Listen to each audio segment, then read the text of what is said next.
O ministro do Supremo Tribunal Federal, Flávio Dino, determinou nesta segunda-feira a retomada do pagamento das emendas parlamentares que estavam suspensas desde agosto.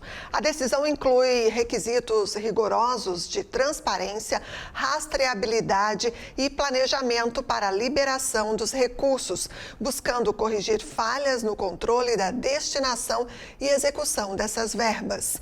Assunto para o jornalista Tiago Pereira. Boa noite, Tiago.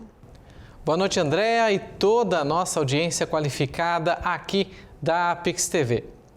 Um alívio essa notícia para os prefeitos, principalmente, que tiveram as obras paralisadas e recursos congelados desde antes das eleições por uma decisão absurda de Flávio Dino, ex-integrante do Partido Comunista do Brasil. Só para a gente ilustrar a decisão autoritária e monocrática dele, que é fruto dessa ideologia.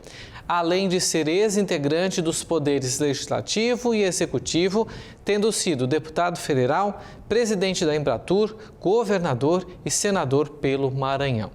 Hipocrisia é coisa pouca para essa decisão de um ex-integrante do poder executivo, que se usou dessa prerrogativa de receber via partidos da base do seu ex-governo lá no Maranhão emendas parlamentares. Ele também enviou, enquanto deputado, recursos para sua base, para o seu estado principalmente.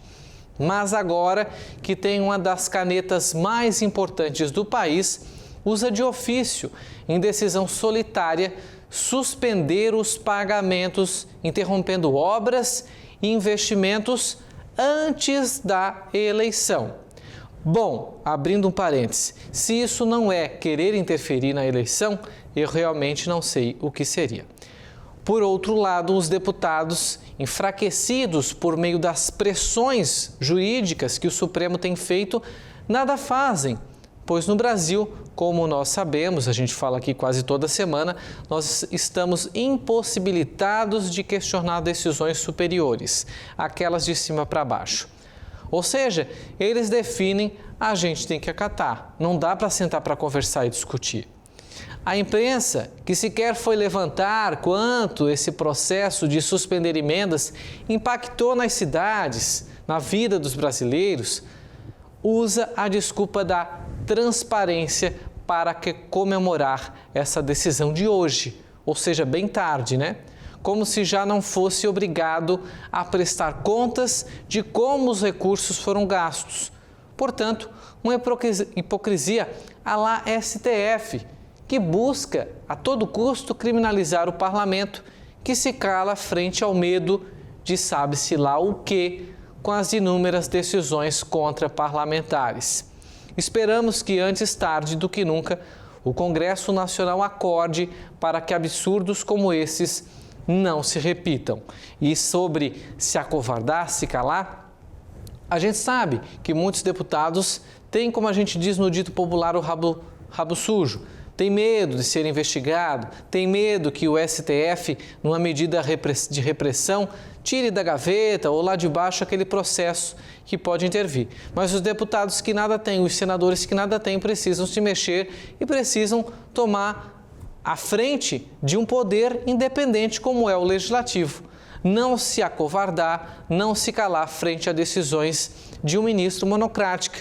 Mesmo que fosse de um colegiado, de uma das turmas do Supremo, deveria sim haver um questionamento maior. Só depois dele suspender que houve uma reunião, que houve uma decisão, que houve ainda negociação. Só libero se vocês fizerem isso, o Dino falou.